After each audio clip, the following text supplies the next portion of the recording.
fait, je m'adonne à l'écriture depuis très longtemps. Je crois que j'ai toujours écrit. Depuis que tout jeune, j'avais découvert ce qu'est la langue, ce qu'est l'alphabet, ce que sont les mots. À travers mes lectures quand j'étais gamin, tous les classiques que disent les enfants, mais surtout à travers la bande dessinée. D'ailleurs, plus tard, je vais m'intéresser beaucoup à la bande dessinée et écrire sur la bande dessinée. Mais j'ai commencé réellement à écrire au sens d'écriture, disons, adulte, même si j'étais encore adolescent, dans les années 70, ici à la Guatte, où j'ai commencé à faire de la poésie. Très influencé par mes lectures et notamment par les mouvements littéraires et poétiques les plus importants, comme les Parnassiens, Baudelaire et Rimbaud évidemment, mais aussi par la poésie arabe, à travers que ce soit le Mu'allaqat, les pendentifs, tous les grands poètes arabes, le Mutanabbi, ila akhirih. Donc c'est tout ça qui a fait mon univers, qui m'a amené à l'écriture.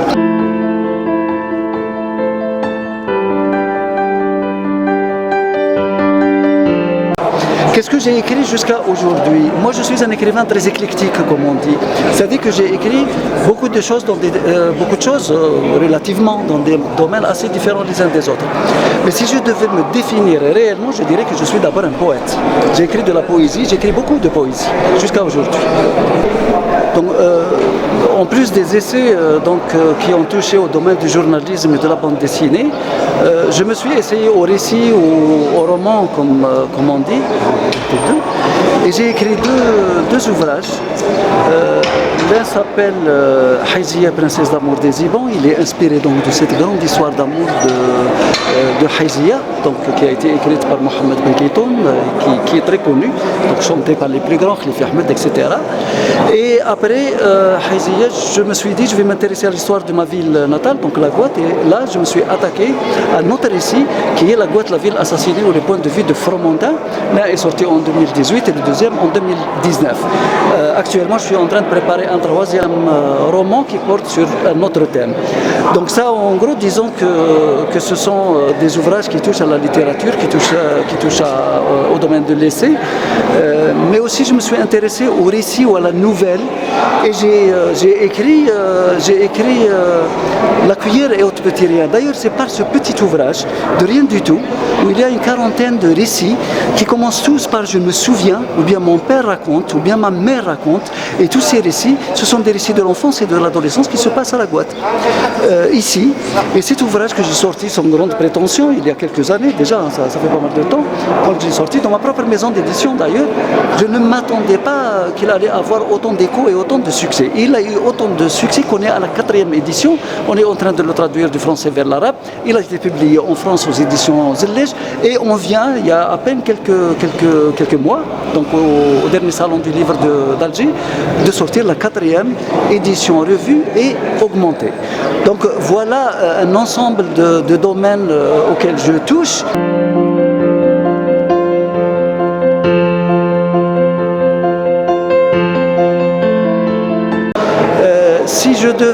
Si je devais, même si c'est difficile quand on a des écrits de dire je préfère celui-là par rapport à l'autre, bien sûr que j'ai un faible pour le roman qui concerne ma ville natale, puisque je me suis intéressé à sa prise par les Français en 1852, donc le génocide qui a eu lieu ici.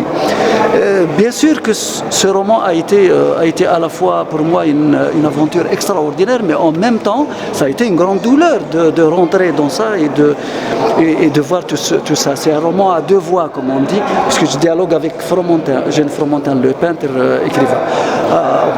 Mais ma préférence va, en tant que poète. J'aime les histoires d'amour, évidemment, tous les poètes aiment les histoires d'amour, et j'ai toujours aimé être porté ces histoires-là. Évidemment, si je devais dire voilà une préférence, ou si j'ai un faible plus que pour d'autres écrits, je dirais mon coup de foudre, ça a été évidemment par Haïzia. Haïzia, cette belle, cette grande, cette tragique histoire d'amour qui n'a rien à envier aux grandes histoires d'amour universelles, que ce soit Roméo et Juliette, Reiss ou Leila, Tristan et Iseult, et que sais-je encore. Nous avons notre propre histoire d'amour qui est de ce niveau-là.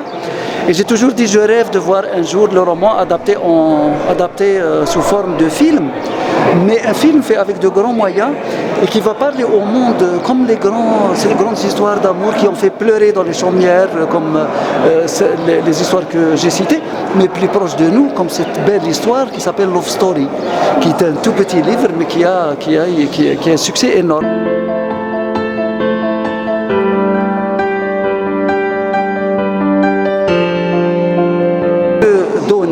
Ou ce que je peux dire aux jeunes, et aux moins jeunes d'ailleurs, toute personne qui rêve d'écrire ou de laisser des traces par l'écrit, c'est simplement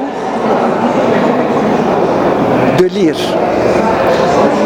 On ne peut pas, selon mon point de vue, on ne peut pas écrire réellement, écrire vraiment, écrire en partant du fait que l'écriture n'est pas un jeu, c'est un métier. Donc, quelque part, c'est aussi un jeu, c'est un métier, c'est quelque chose qu'on doit maîtriser.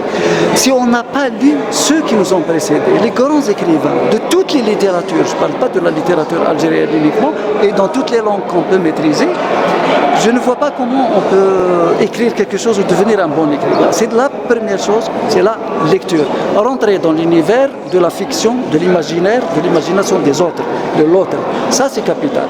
Donc, le seul conseil que je peux donner, entre guillemets, c'est lire, lire, lire et n'arrêtez jamais de lire.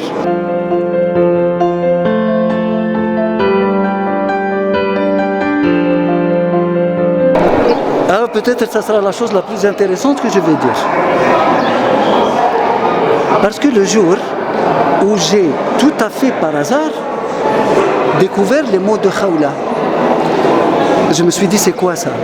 Donc je suis rentré dans l'univers de Khawla, les mots de Khawla, et j'étais à 1000 années-lumière de penser que Khawla c'était une étudiante, ensuite que Khawla pouvait être de la ville de la Guatte.